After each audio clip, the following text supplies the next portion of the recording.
Glasgow, c'est la plus grande ville d'Écosse. Elle est reconnue comme étant la ville la plus dangereuse du Royaume-Uni. C'est aussi la capitale des agressions au couteau. Et comme j'ai peur de rien, direction Glasgow.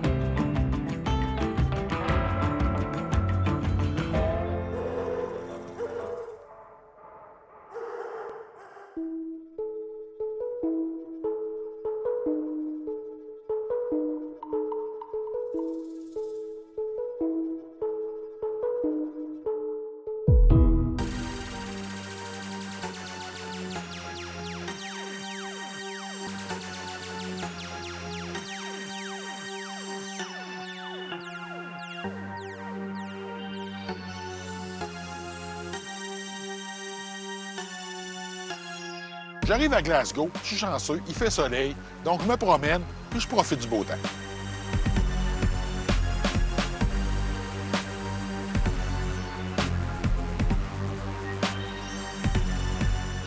Donc à Glasgow, ce qui est le fun, c'est l'architecture. C'est un peu comme voyager dans le temps. Allez voir la vue du nécropolis sur la ville, vraiment intéressant. Le George Square et la fameuse statue avec un cône de construction sur la tête. Donc c'est le fun, on est au centre-ville, il y a du monde, il y a des véhicules, ça bouge, il y a de la vie. Mais je suis pas à Glasgow pour ça. Glasgow a mauvaise réputation, donc il est maintenant temps d'aller vérifier si la réputation est vraiment méritée.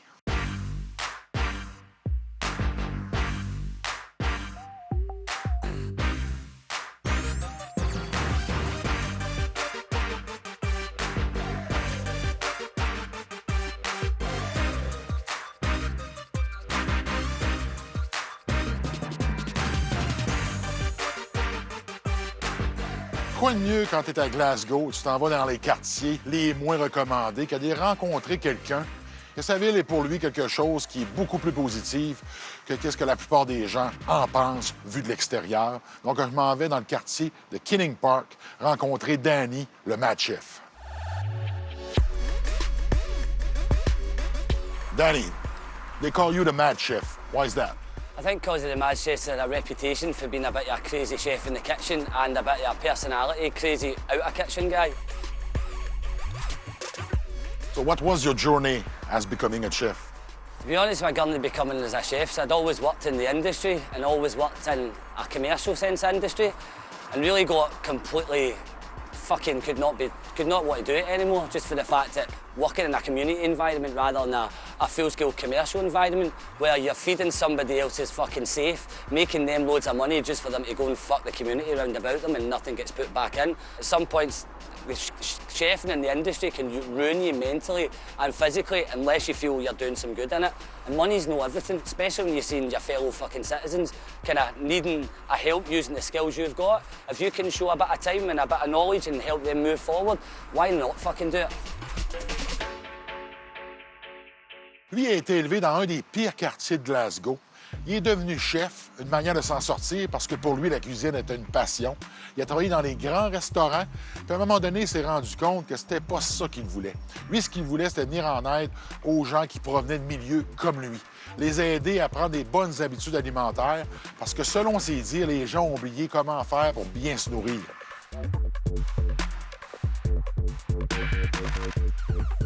So why are we here at this grocery store? Basically, this is one of the grocery stores that I usually use when I'm doing the community meals or the lunches in Kings Park. Basically, I want to try and use £10 and let's make something really fucking nice, nutritious, and it still get a bit of A-game. With only £10? Just a tenner. And it's not just for one person. I think we need about fucking £40 to feed you, but I'm sure I'll make it work. Let me watch you do your magic, all right? Yeah, man, let's go, big boy.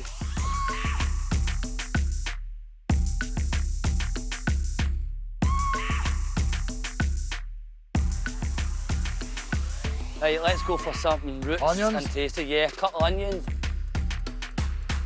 And some sweet potato, man. The 3 carbs in you. So that looks like just pure root vegetables, very inexpensive. About £4? Yeah, that's probably even under £4. So let's go and see if we can get some maybe lentils or chickpeas, or we can have a look at the meat section. Meat section. Yeah, let's do it then.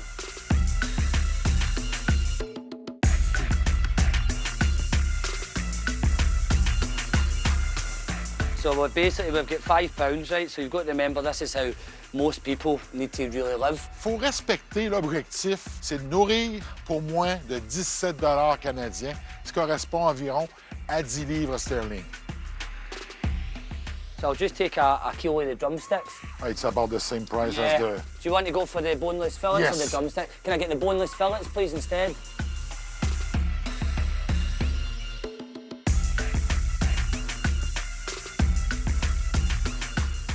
So that's got to be under £10. Yeah, definitely. And a lot of people, they don't have the education to understand how to cook properly, so they don't know how to spend their money. Therefore, they're gone hungry.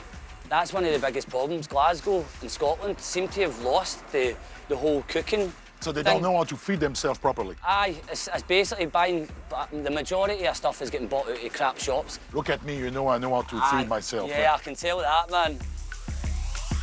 $6.76. £6.76. It's fucking unbelievable.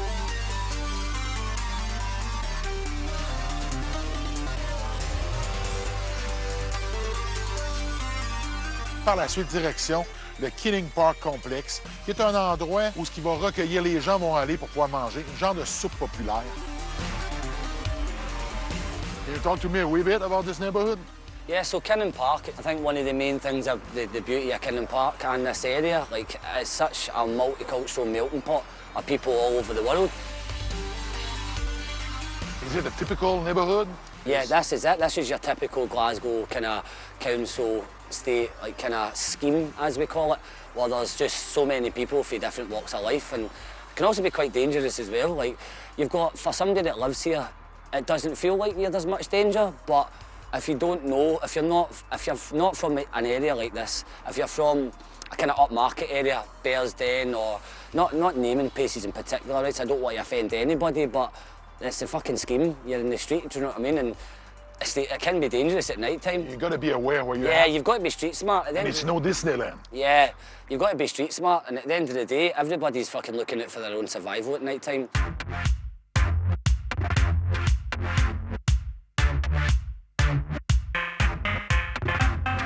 Donc, une fois rendu sur place, il a commencé à préparer sa recette.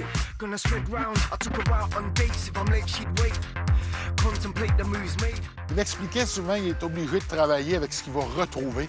Ça lui permet d'être très créatif. Pour rendre ça excellent, il m'a montré son produit secret, le buckfast. This is wine? Yeah, fortified wine. So basically made by the Benedictine monks, Buckfast Abbey in Devon, England, where basically they 15% d'alcool. Yeah. Le buckfast est aussi une des boissons privilégiées des Écossais, justement pour son niveau d'alcool élevé, ainsi que le fait que ça te permet de pouvoir te saouler pour pas trop cher, ce qui est une activité, malheureusement, pratiquée un peu trop à Glasgow. It's had a lot of bad press and it's had a lot of good press. It's became one of Glasgow's kind of well-known drinks. Not a lot of it through negativity, a lot of it through kind of potential violence, but that's just bullshit. That's social stuff that's just been used so that it kind of get decent sales. Everybody in Glasgow knows what Buckfast is, and first of all, to understand what it is, do you want to try some? Yeah. I'm going to pop your Buckfast cherry. Welcome to Glasgow, big guy. So this is the famous buckfast. Yeah, that's it. You know what? It tastes good. Ça goûte bon. Un petit goût sucré. C'est épais un petit peu. Donc, ça n'a pas la texture du vin. Un peu plus proche du Porto. C'est pas mauvais.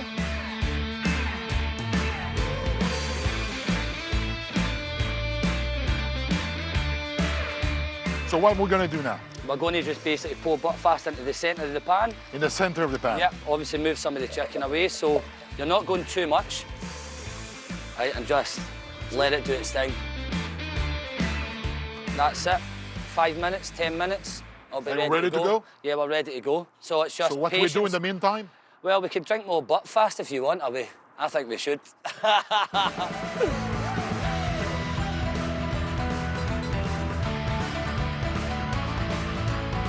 qu'il faut faire attention, c'est que le buckfast, il travaille rapidement. T'en prends pas beaucoup, mais tu le sens longtemps.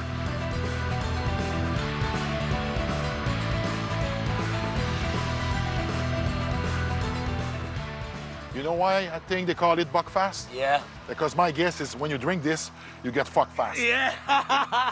Exactly, brother. Always, man.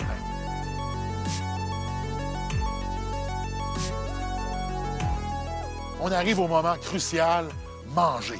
Et ça, c'est le moment que j'aime le plus.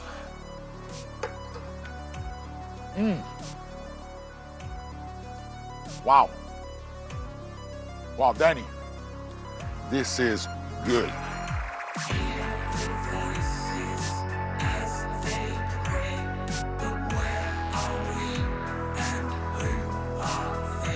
C'est un excellent chef et il a fait quelque chose de succulent avec peu et surtout pour pas cher. See, taking something that's has a bit of reputation, taking something that's from your city, from your culture, mixing it in with something that's teaching people and educating people. It's all Glasgow, man.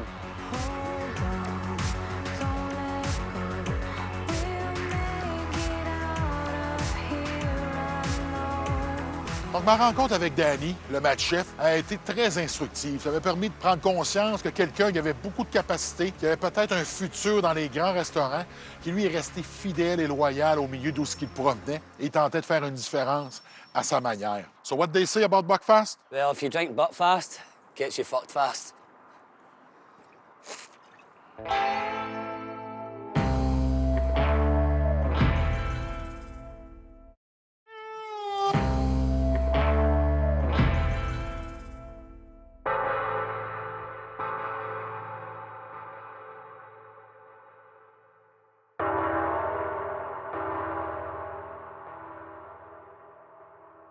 La ville de Glasgow a très mauvaise réputation et ce qui a contribué à ce phénomène, c'est le Glasgow Smile.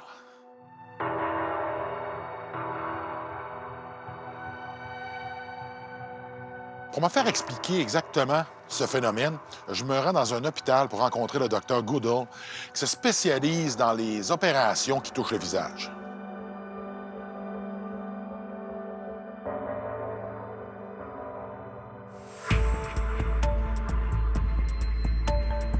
Dr. Goodall, can you give me an overlook of the violent situation here in Glasgow now compared to what it was when it was as a pinnacle? Yeah, it was, well, I think probably 2005-06 was at the time it was at its worst.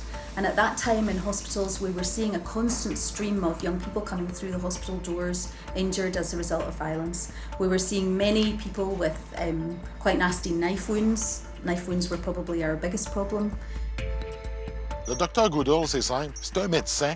Elle a, je vous dirais, un parler qui est très corporatif. C'est pas le langage de la rue, c'est vraiment le langage des médecins, le langage de la science. So I've been told about the Glasgow Smile. Yeah. So can you tell me what it is? Well, it's the Glasgow Smile is a very kind of old traditional kind of injury, I suppose, in Glasgow, where somebody would cut both corners of your mouth. And that would give you, obviously, scarring there that made your smile look huge.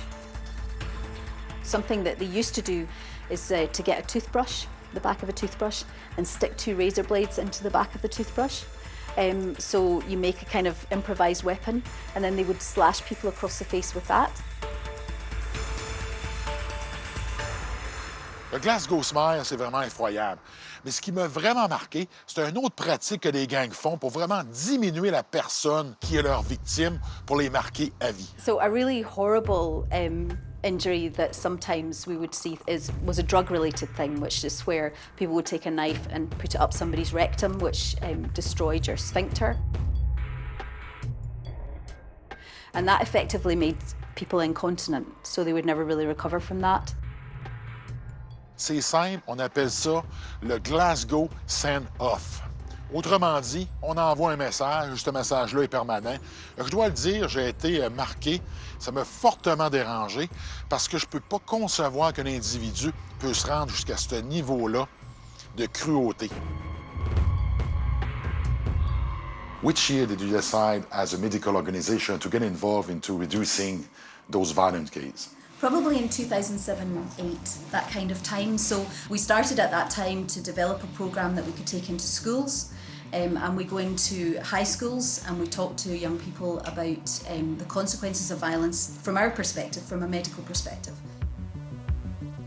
L'importance du Dr Goodall au niveau de son travail, c'est pas tellement les opérations qu'elle effectue sur les victimes d'attaques au couteau.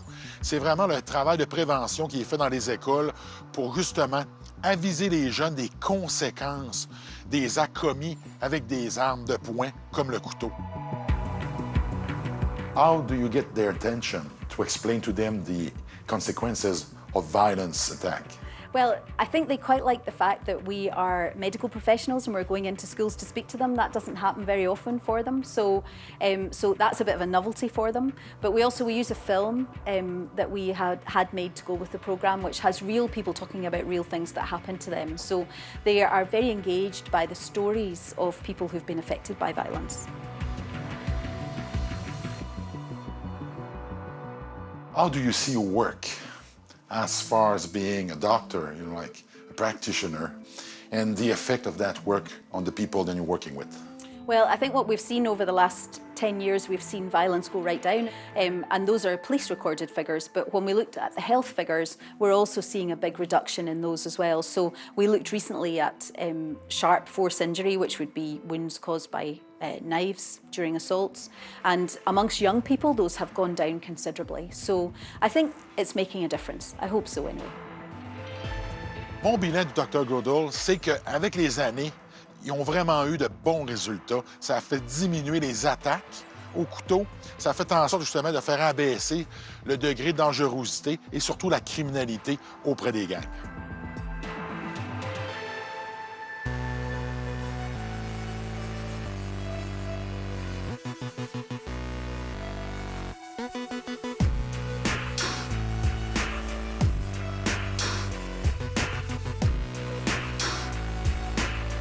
Donc, Glasgow, de jour, c'est sombre. Donc, la nuit, je vous laisse deviner que c'est pas très clair non plus.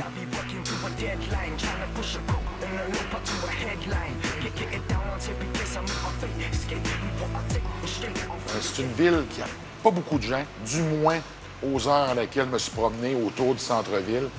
C'est relativement tranquille.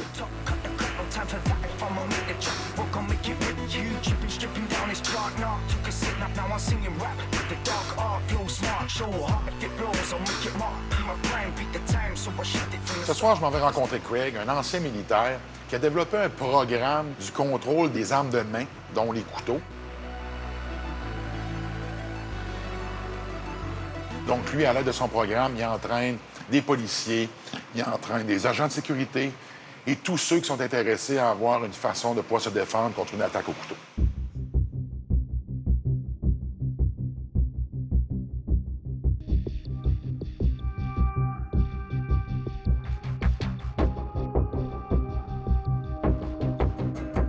Craig, Glasgow has a bad name about crime using a knife. What is your opinion about it?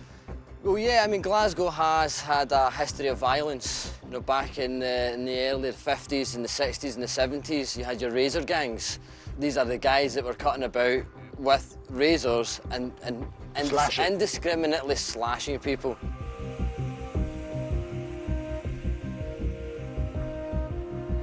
We do have quite strict gun laws. Access to guns is not as easy as what it is in, say, for example, North America. But yeah, I think historically the weapon of choice has been the knife. Donc, ensemble, on discute justement du fait que les blessures au couteau, les attaques au couteau sont très communes à Glasgow, mais que ça a permis justement de bâtir une réputation de la capitale du couteau en Europe.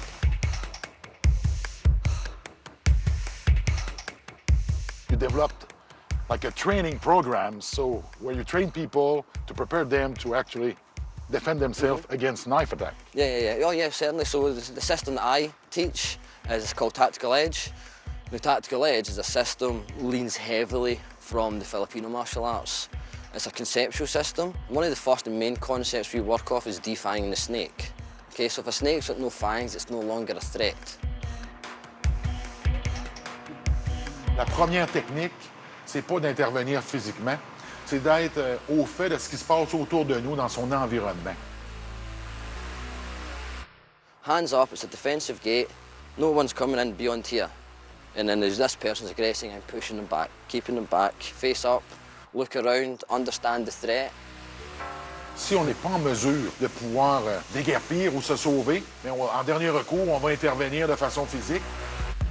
From part-time now, full employment in hard times. Enjoyment with this fast life. I passed the day now with semen still.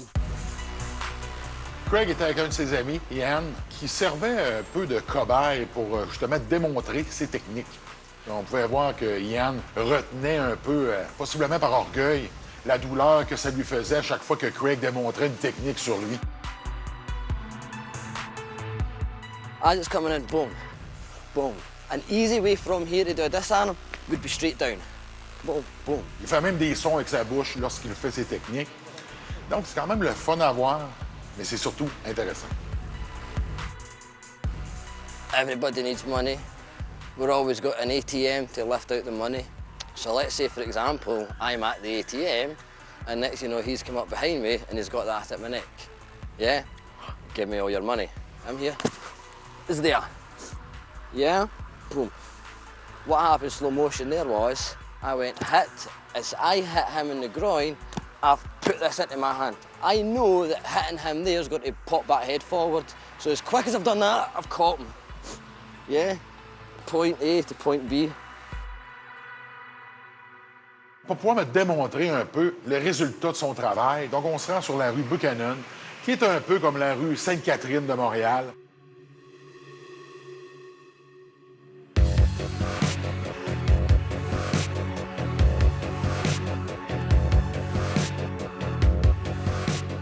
So this is Buchanan Street. This is Buchanan Street, yeah. You come up here on a Saturday night, 3 in the Packed with morning. people. It's packed.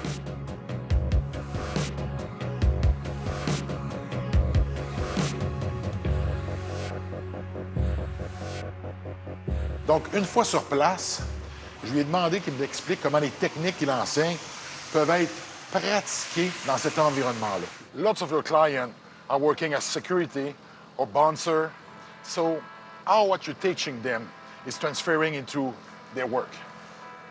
Well, obviously, having the fundamental skills and knowing how to handle a violent situation is obviously going to help them in that, because they will, more often than not, face some level of conflict. They might not necessarily always turn into be violent, but it'll definitely be verbal, because when you've got alcohol mixed in with everything else, people are going to get a bit rowdy and a bit noisy.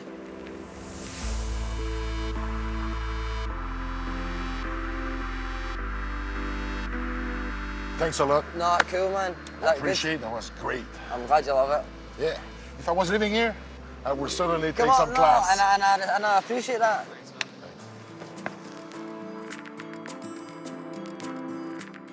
Ce qui ressort de ma rencontre avec Craig, c'est que sa vision de la ville de Glasgow est positive.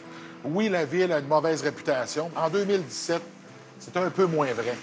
Mais il reste quand même que les attaques au couteau ici restent beaucoup plus élevées que dans le reste des Royaumes-Unis.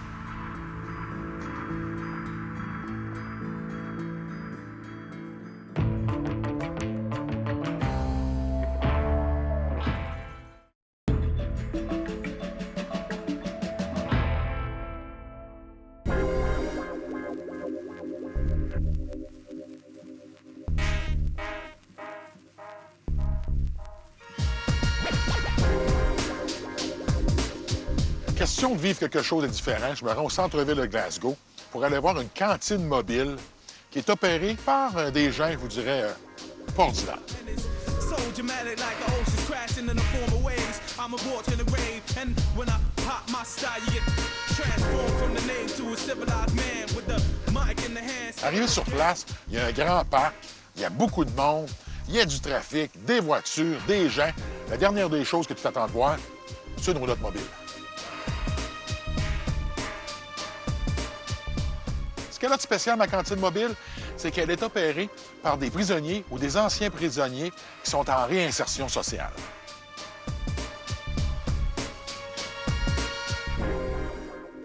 Sur place, je rencontre Carole, qui est la responsable des communications pour l'unité de réduction de la violence en Écosse.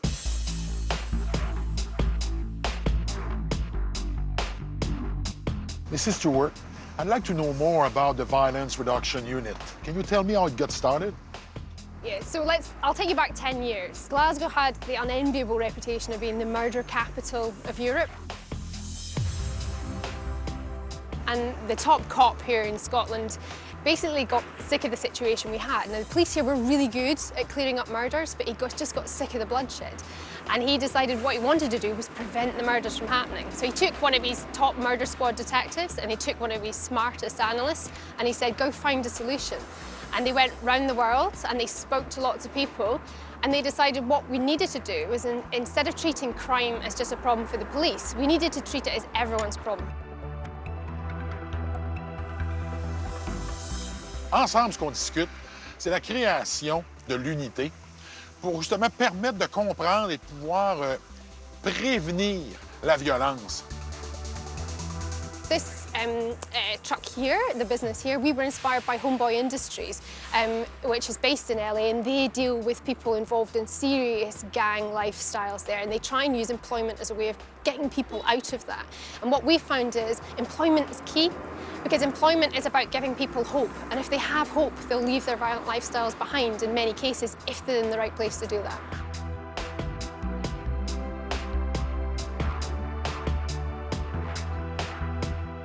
How do you work around the fact that when you have a criminal record, it's quite hard to actually find a job? And that's exactly it. That's why we're here. So we couldn't persuade employers to give people a chance. There are some good employers out there, but they judge people by their record and by their past, and they won't give them a second chance. So we thought, well, we'll start our own business. We'll start our own social enterprise, and that's why the Straight and Narrow truck is here. And the guys who are here, it's still quite a new business, but we're moving them on into the military, into cooking, in the chefing industry, into construction, office work. It doesn't have to be about catering, though. This is just about getting people into jobs. Pour mieux comprendre le travail qu'ils font et l'effet que cela a sur les bénéficiaires, il me suggère de rencontrer Callum.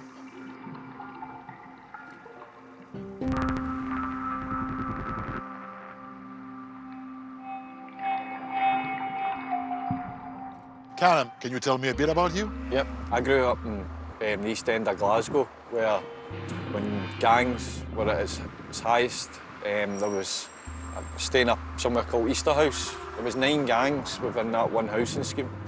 You couldn't leave one territory. You couldn't take a bus ride just up the street without going into another gang territory. I was born into that. My father was in prison when I was born. He was involved in gangs and drug trade. It was just the role models I had around about us. And I just followed in their footsteps.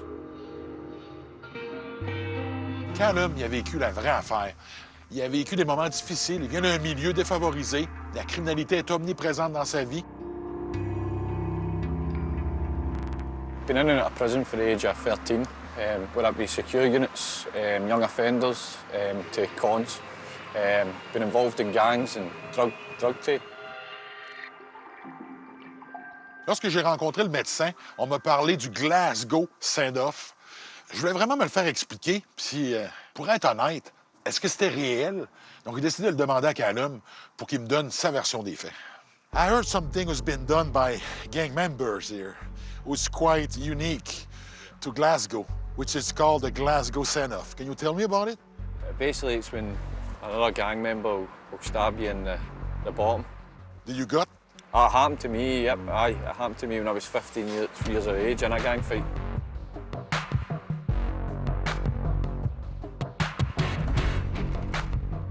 In a gunfight? Aye. I got caught and 3 lads for another gang. They slashed me down the back and gave me a Glasgow send-off, which was, it wasn't pleasant, put it that way. Have you done it to someone? Done it, aye. Yep, a few times, but it was just the way it was. That was part of the game. Part of the game, aye, definitely. You experienced a rough life so far. Yep, aye, yep.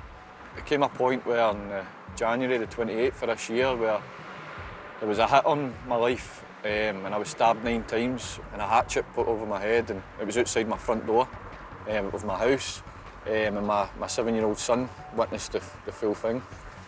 At that point, I wanted to change my life.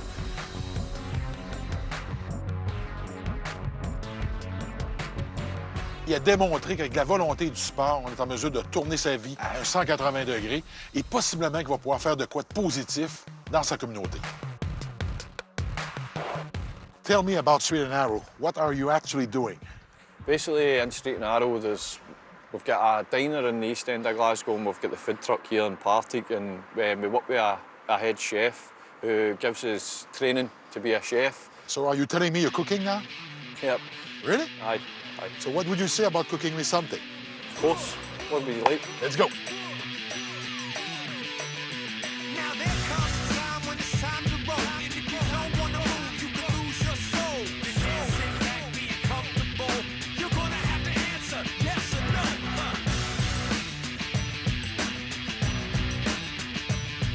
There you go, sir. Enjoy. Thank you very much. Now is the test.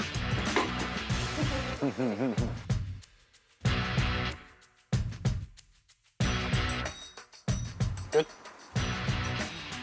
Great. C'est bon? L'omelette était excellente, mais je dois avouer que c'était pas mal le meilleur déjeuner que j'ai eu de tout mon temps à Glasgow. Maybe you should become a chef. Hopefully. Mon bilan de cette rencontre-là, c'est que ce que j'ai compris, c'est que les Écossais ont décidé de prendre la criminalité un peu comme une maladie. Donc la maladie, on ne trouve pas seulement un remède, on va trouver une façon de la prévenir.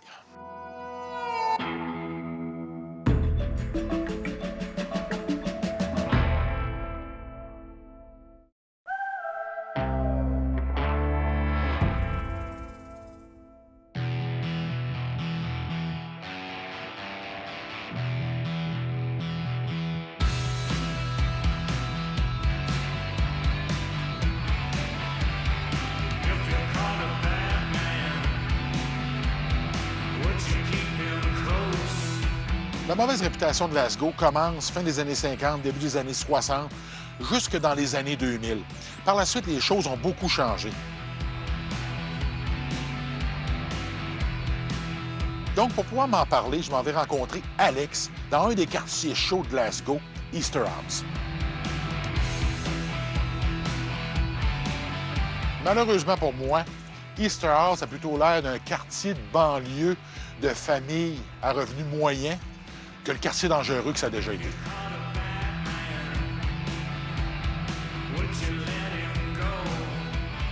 Et la raison est simple, c'est parce qu'en 2014, la ville de Glasgow a été l'hôte des Jeux du Commonwealth, donc ils ont décidé vraiment de faire un ménage au niveau de la ville.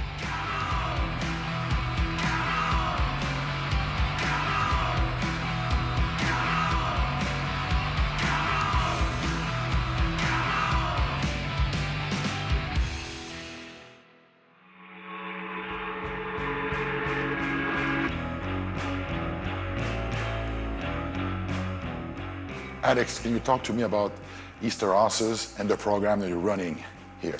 Yeah. The Greater Easterhouse area was constructed 55 to 1960.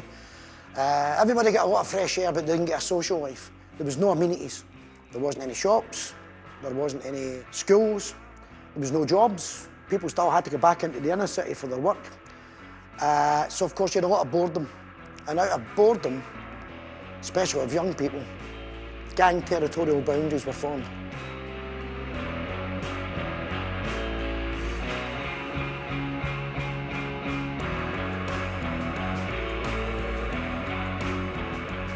A lot of people talk about only kids from bad families get into trouble, which isn't true.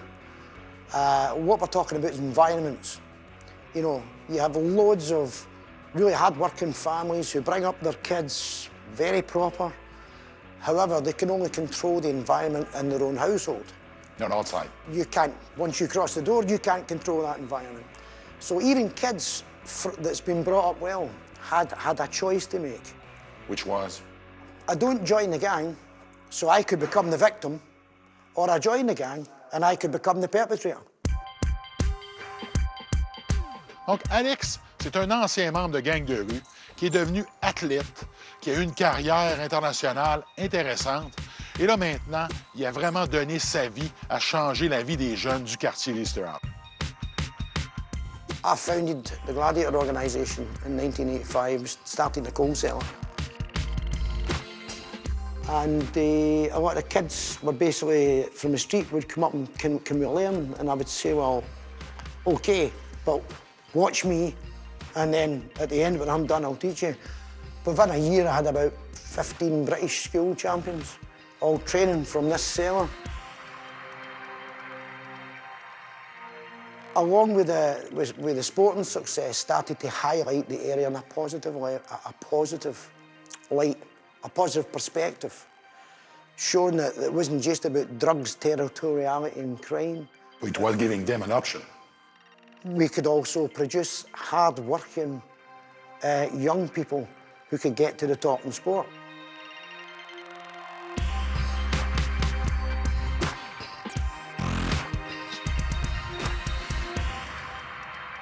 Pour vraiment me faire comprendre comment ça se passait, on se dirige à l'extérieur et on s'en va dans une zone qui était un endroit propice, justement, à avoir des conflits dans Easterhouse.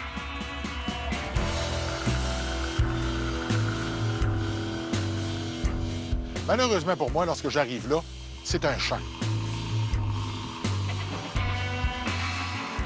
Where are we standing at right now? We're standing next to the former Westwood football pitches, which was quite an infamous place. Way back around about mid-90s, 95, I took the conventional map of the area and I superimposed on it the 14 gang territories. Oh, OK.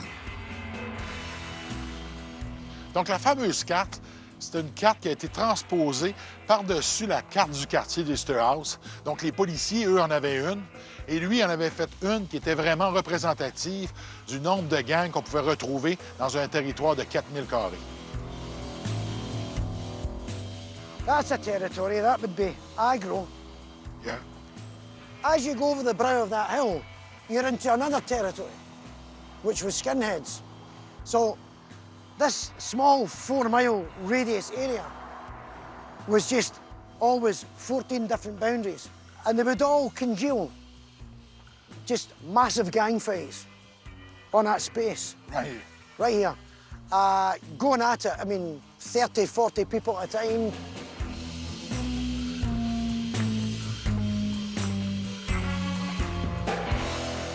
Alex, il y a une mémoire des lieux, une mémoire de ce temps-là qui est plus applicable au moment présent. It looks a lot different now than it looks back in those days. Yeah, Look at those houses, they're nice now. yeah.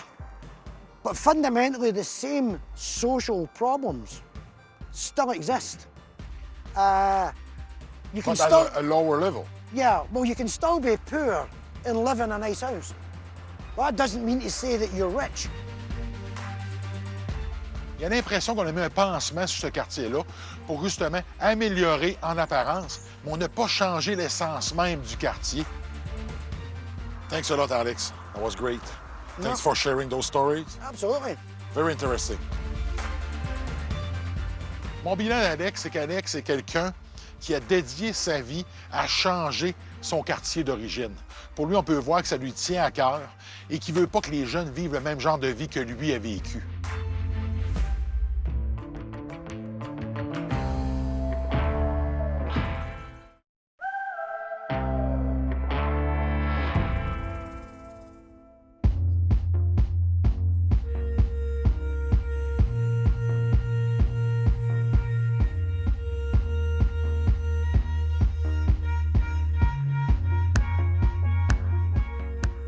Question de bien découvrir Glasgow, mais décide d'aller dans le quartier Pollock, qui, lui, a mauvaise réputation.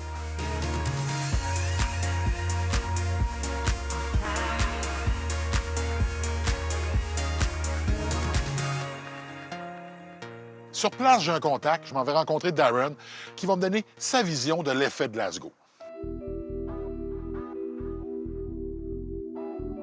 So, we're in Pollock right now? Yes. This is where I grew up.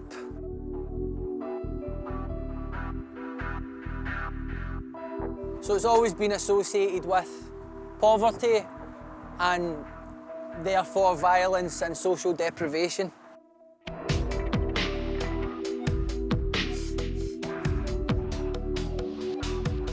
Donc, ensemble, on se promène et il m'explique qu'est-ce qui était la réalité de Pollock à une certaine époque. Pollock, like many of the deprived communities in Glasgow, is divided up into territorial gang lines, basically.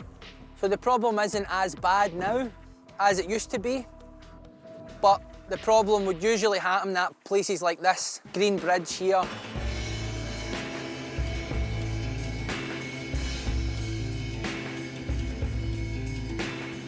Un moment épique, c'est lorsqu'on s'est retrouvé sur un pont qui servait, lui, de lien entre deux territoires de gangs rivales. So which gang was on the other side? On this side, on the side that we're standing on just now, this is Pollock Crew, or Bushwhackers as it's known. And on the other side, it's the Cross. And this is where people would come and fight.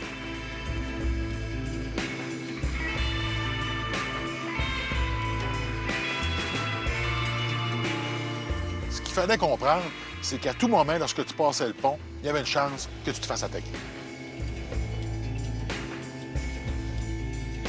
Une fois rendu de l'autre côté de la rive, on se met à discuter d'un autre problème qui frappe Glasgow, le suicide. When people feel stressed, when people feel anxious, they'll tend to look for relief from that anxiety. And in these sort of communities, alcohol, cigarettes, drugs, sedatives, things like that, so they will become mentally ill and sometimes even suicidal. So the problem has evolved and mutated into something else. Is it what you call the Glasgow effect?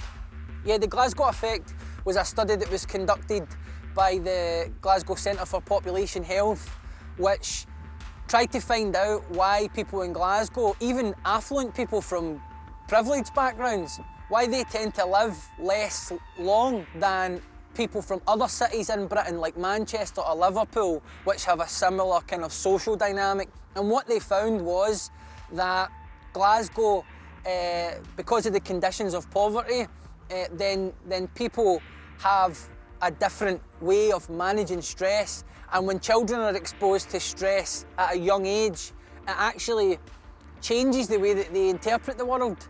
So a lot of people grow up believing that they live in hostile, threatening environments. Then people become more stressed out, then they turn to these other unhealthy lifestyle choices. L'effet de Glasgow, c'est simple. Les gens, étant donné qu'il n'y avait pas beaucoup de travail, se sont mis à boire, ils ont oublié de bien manger, donc ça ne savent plus s'alimenter. Et il y a un effet dépressif pratiquement à longueur d'année. C'est sûr que la température n'aide pas. Climate is a big factor in the morale of people generally. Sometimes we can have a great summer, but funnily enough, when the weather is nice, people drink more and there's more violence. So often you'll have police walking around public parks when the sun is out because people actually behave worse. Just to prevent. Exactly. Well, I mean, I've experienced feeling suicidal myself, so Really? I've got that insight to it. I've been hospitalised on a number of occasions throughout my 20s when I was drinking very heavily and taking overdoses. Ce qui est plaisant avec lui, c'est qu'il est en mesure de pouvoir en parler parce qu'il l'a vécu. Il a fait des tentatives de suicide, a consommé de la drogue, de l'alcool, a eu des problèmes mentaux. Donc finalement, c'est un bon candidat pour pouvoir me donner une vision réelle de la vie à Glasgow. Glasgow, comme les autres villes du Royaume-Uni, c'est très humide, c'est très sombre, c'est nuageux et il n'y a pas beaucoup de monde dans les rues. Ce qu'il faut comprendre, elle a une réputation qui est très négative, une réputation d'être une ville violente. Ce que j'ai compris, c'est qu'à travers les années, elle a tenté vraiment de nettoyer son image. Malheureusement, sa réputation lui colle à la peau, mais je dois dire que ça a vraiment diminué au niveau du degré de dangerosité, malgré qu'il y a encore beaucoup de crimes violents qui sont commis à chaque année. Je pense que c'est le résultat qu'on retrouve dans la plupart des grandes villes, mais Glasgow n'est pas nécessairement à l'image de sa réputation.